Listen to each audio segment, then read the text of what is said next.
So it's so great to meet you. Thank you so much for taking a minute out today. Of course, anytime. I'm glad to be here. I'm looking Me forward too. to it.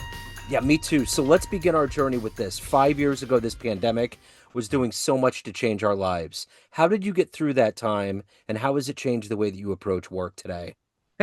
Well, that's the best question ever. Well, I was the pandemic happened and I was FUCK'd, okay? Because in many ways, so my business was based on so I've been in like this resale business forever. So I had a store in LA. We sell pre-love, Hermes, Chanel, et cetera. And I left that store and from 2017 to 2020, I was trying to rebuild my life going Walter Mitty style to these small sort of like cities selling my wares. Detroit, Omaha. I'm from Detroit originally.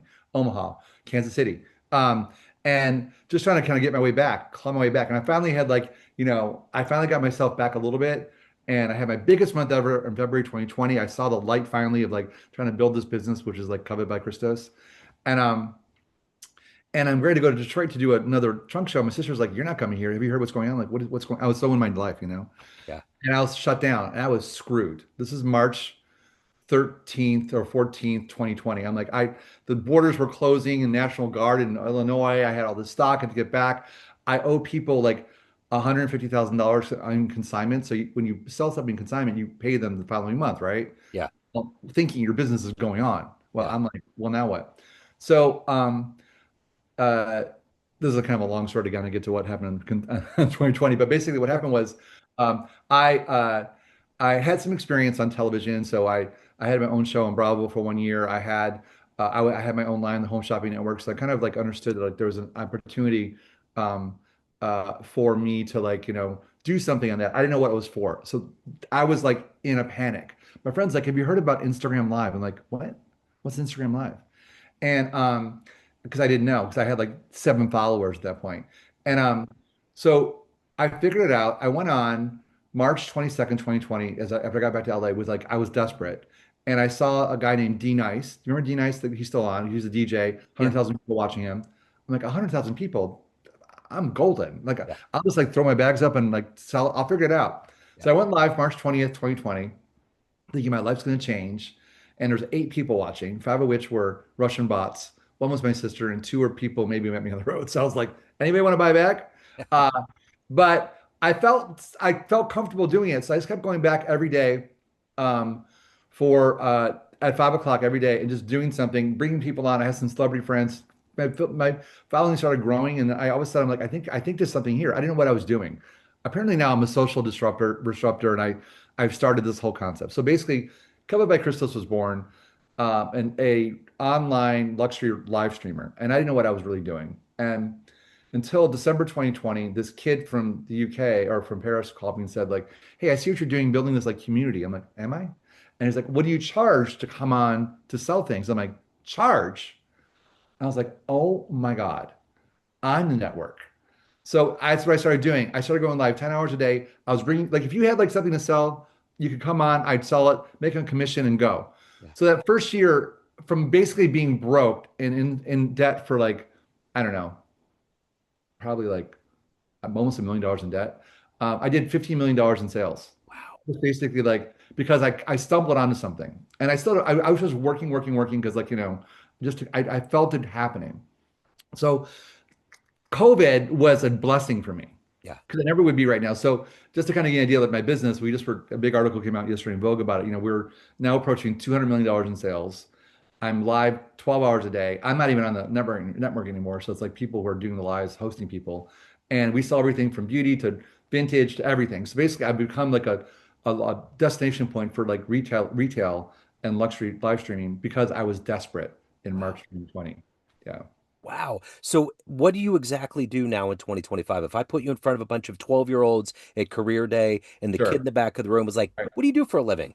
So I'm like on this little screen called Instagram Live, and I talk and I bring people in, and then we go half screen, like they're on the screen, and they show me the things they want to sell. Like tonight, I have a Labubu show, kids. So the guy has like collectible Labubus. He's based out of New York, and he shows them. There's hundreds of people watching who want the Labubu. I'm like, I describe the Labubu like in little like comments, and then I pin the price, and everybody says sold. They want it. Do you understand that, kids? And then basically, one person gets it. And so we invoice them and then they get the money and then they get the Labubu at home. So that's the same thing for a Labubu or for a $10,000 Hermes bag or whatever that is. We're there to kind of like, spread the wealth to everybody. What did you want to be at 12 years old? What was your dream life? Good question. Huh, I love the idea. I wanted to be in Hollywood. okay. I didn't know what I wanted to do because I was very, very much like a loner kid. I was Greek. I also like, I knew I was gay I knew I was gay at a really young age. So I was like really like kind of isolated. So I had dreams of being in Hollywood. But my one dream I had, this is the strangest thing, and it came true. I'm a big believer in manifestation. I'll tell you why. But I was obsessed with the Home Shopping Network. Like I was upset. I would watch it. My parents were like this. We had like seven televisions in our house. That's how we rolled as a family. And so I like had my own little TV and I'd watch it because I was obsessed with like someone talking in the camera and there's a woman named Adrienne Arpel who's a makeup artist, Yeah. woman, she's still alive. And I would cheer for her when she would sell out. I was 12. So something was there about connecting with people because I was kind of a loner. And so I got older and my first credit card, college credit card, I had $200 limit on it. And my first purchase were pillows for my dorm room, at on the Home Shopping Network. So it was like something I always talked about because I had a big career. I worked for Disney, I worked for Richard Branson, I worked for these huge companies, and I'd have these interviews. Like I'd be interviewed because I was always in marketing. They're like, "What's your dream?" I can tell you right now, taking my first phone call on the Home Shopping Network. So what happened was through my business, I got this deal with Bravo to have my own show where they followed me around through my business like for years. And I don't recommend doing a Bravo show. It ruins your entire life. But I mean, I'm still friendly with them. It was like a lot. But I told my manager at the time, like, I'm doing this because all I want is a platform to be in the Home Shopping Network. I'm telling you, that's all I'm doing this for. Now, so we somehow got to Home Shopping Network. And I had known while we were trying to close the deal, my show was airing and the ratings were like, so I was like, I knew it was going to be canceled. Yeah. So I was like, get the deal done. And so basically, we got the deal done, and I went live in March of 2013 on the channel, and like I could not believe I had my own set. I think I dreamed about 30, 40 years prior, Wow. and it's happening to me. So that was Wow. my dream. Yeah. So where were you born and raised? Detroit, Michigan. Detroit. I'm Greek. I'm a son of Greek immigrants, and we had a Okay. restaurant. I started working there when I was age 4. Okay. I was a cashier, at 4. I learned very quickly. My dad was a chef. My mom was out front. There was a sign outside the door. It was called Meattown Inn, MEAT. It was in Meattown in Eastern Market, the farmers market of Detroit. And the sign outside to kind of give you the idea of like how it worked there was like, this ain't no Burger King. You get it my way, or you don't get the goddamn thing. So my father would be in the back, and like I'd be 7 years old taking an order of something like, and it would be packed, and be like, "Oh, I'd like my steak medium rare." I'm like, "Okay." So I would put it in. My dad would like be having a cigarette and a whiskey in his hand and all these steaks. It'd come out like ding ding, and I'd go back, and it was of course not medium rare. It was like medium or burnt. Yeah. And I'm like, "Here you go." He's like, "I ordered medium rare." I'm like, "I'm 7. If you want to go talk to my dad who's screaming at somebody in the back kitchen right now, have at it because I ain't dealing with it." So that was our life. That's awesome. So Yeah. what was it about growing up that has made you so highly driven and successful? I think that like, here's the deal. Um, so I think it comes back to being Greek and my parents and like also I was funny. I went to a book signing. My friend Anastasia, she's like the eyebrow queen of Hollywood, and Oprah was there interviewing her because and that's how it works in Hollywood, right? And she asked Anastasia, "Did you know that like you were meant for bigger things?" And Anastasia, without a beat, said yes. And I have had that feel. Now, I'm trying to be humble about it. I had that feeling within me from a very young age. I remember a moment, honestly, where I was 9 years old. I was playing tetherball by myself, right? And because like, no friends, tetherball, Yeah. cold as fuck in Yeah. Michigan. And I the ball's going around. I was kind of hitting it, whatever. And then I heard the clickety clack of a high school girl who got off out of school early, like on the sidewalk. And I heard the sound of heels, right? And in that moment, I said, I'm going to be around that somehow. I don't know what that means, but I know that like my life is about that heel on a sidewalk that feels very foreign to what I have right now. So it Yeah. was like a big eureka moment for me. But like in typical Christos fashion, like I was so excited, like in my head, my life was going to be like for me. The ball came around and hit me in the eye, and I got a black eye. So that's kind of like my life. Like, these great things happen, and then like God's like, that's cute because this is what's going to happen next to you. So I knew, like, I knew for an entrepreneurial spirit. My dad honestly was like my biggest inspiration. My dad was like impossibly handsome, like, looked like, a younger version of Engelbert Humperdinck, if you know that singer, like from the back in the day. And women would chase after him down, down the street. Sorry, I don't know what's going on. Down the streets. And oh gosh, I thought it was off. Down the streets, and my mother would like want to kill them and stuff. And so basically, they so I he always wanted to be in Hollywood, my dad. He came as an immigrant. He wanted to cut hair. He just had that flair. He was called Nick the Greek. Like, people would like, it was like he was like the original guy from Saturday Night Live, when like, or sorry, Saturday Night Fever, when walking down the street and be like everybody from, that was my dad. My dad was like, he was a great dancer, all that stuff. And so he died. I was like in my early 20s when he died. He died at 59 and very young. And I feel like I've been able to live the life that he never had. And I think that's what really drove me. So, what was it like dreaming of being on the Home Shopping Network Yeah. when that camera clicked on the first time? What was going through your head? What kind of adrenaline explosion did you go through? That's a good question. You get some good questions. Thank you. I remember the moment. So I was there with Colleen Lopez, who's like the Oprah of Home Shopping Network. I met her in New York before I went live, and I think my decibels in my head went up like two. I was like, oh my God, it's Colleen Lopez! Like, I was like dying, right? So I was on there, and there's like a big sign that said Eureka by Christos Garkinos behind me. And like, I was there, and I did feel at that moment, I swear to you, and no one's ever asked me this question in all the interviews I've ever done. My body was above my head. I was in the room, but I was flying above the room, looking down like this. It's like, what was happening? Like, can you imagine being 12 years old? Man, And it's a really weird dream. It's not like every kid thinks about this, like maybe a baseball player or whatever it is. And I'm like, and here we go. And I was just and when I got trained in Home Shopping Network, because they bring all the people to be trained to, like, be on camera, and like sometimes like I had like big designers with me, like, Michael Kors type of people on me, and they go up there and they'd be trained, and they'd have all these like points, like, oh, do it this way, this way. And they didn't really know who I was, because I was kind of like this guy. I got up there, I'm like, blah, blah, blah, blah, blah, and I could see all the people in the booth go, who the fuck is this? Like, I mean, I was like, I was waiting for, this is like my moment. Like, I was Annie. Like, and so when it happened, one of my sister was one of the models. And so, it just felt so natural to me. And I remember, so on HSN, what happens is, like, you get the camera, like you're talking to people out there, right? And then they put up, there's a producer in your ear and there's a host here, and they put up like the amount of pieces you have to sell of a certain piece. The first two things were blouses, they sold out like that, right? And yeah. then I forgot, but the fourth thing was a freaking black pant. And it was 3,000 of these things. 3,000 I had to sell in about 2 minutes. Yeah. And the only thing different about them was that there was a seam that went down the middle that made your leg look a little smaller. Yeah. So it's up there, and you can see my face go, what am I going to do? And I listen, I made it happen. I still make it happen. So I got to my on my knees, and I traced from the top of her pubic bone down her leg with my finger, with millions of women watching, and literally got down. I kind of gave her like a maybe an orgasm, and like till like the bottom of her feet, and she's like, I hear her go, Colleen Lopez goes, and we sold out. We sold out.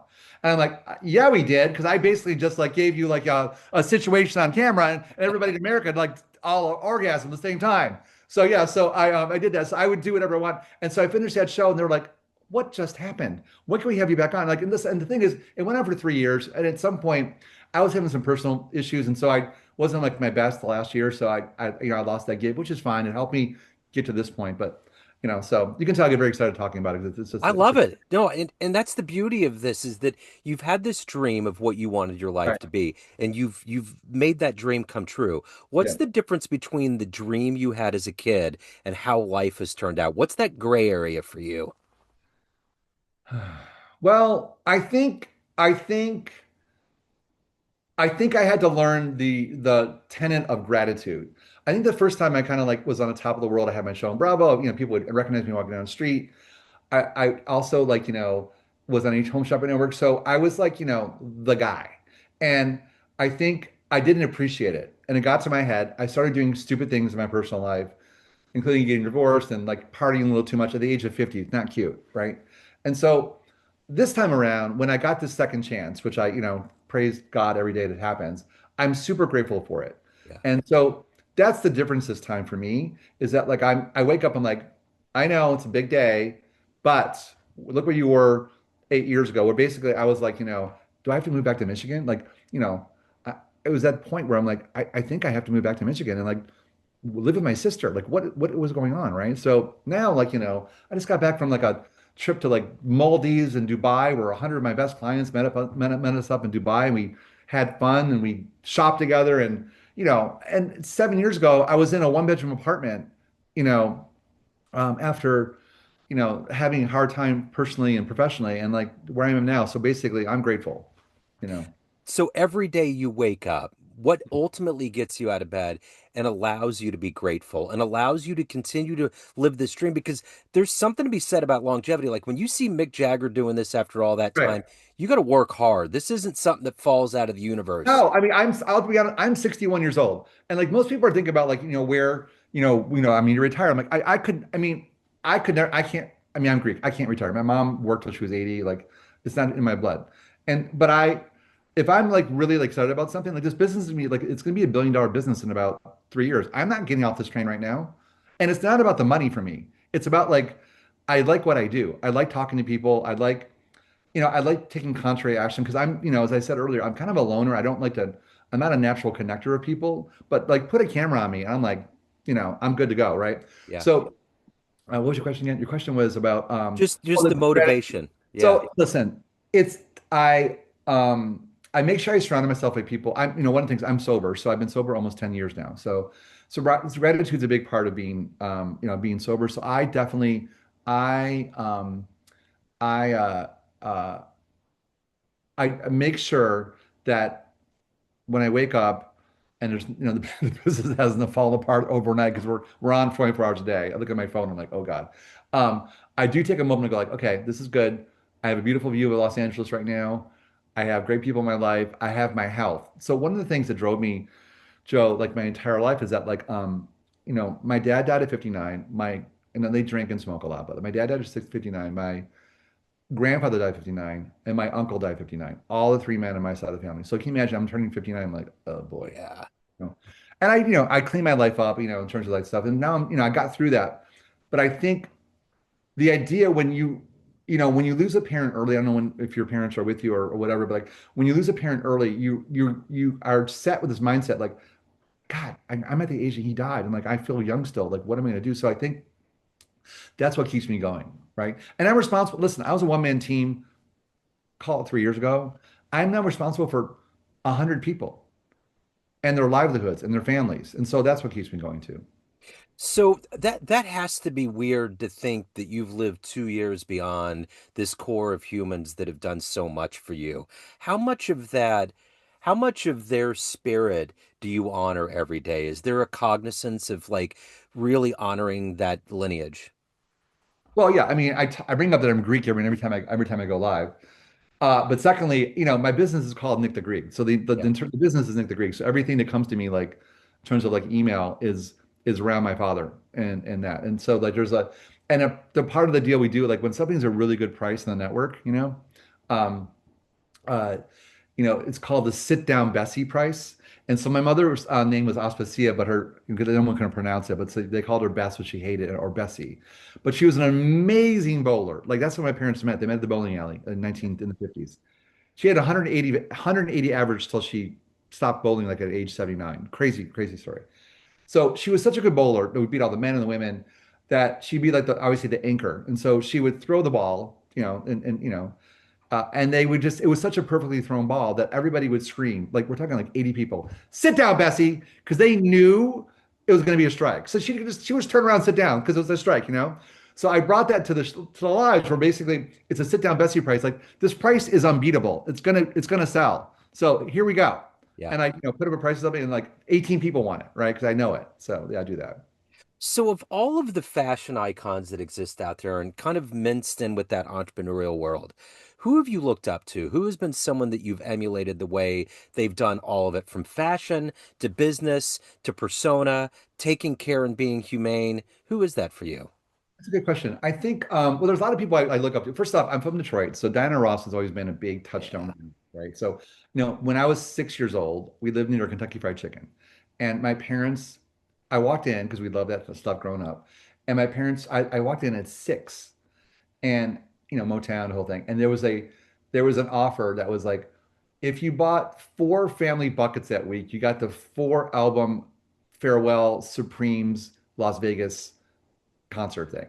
And I was like, Mom and Dad, we are coming here every week, every day this week to get these buckets because I want that. They're like, you're 6 years old. And so the funny thing about it is like, I ended up working for Richard Branson Music and I had that thing. And I actually met Mary Wilson in the spring. I could have met Diana Ross many times. I don't want to meet her, but she's someone I really look up to from that. I find that people like Christian Siriano, I've known for since he was a kid.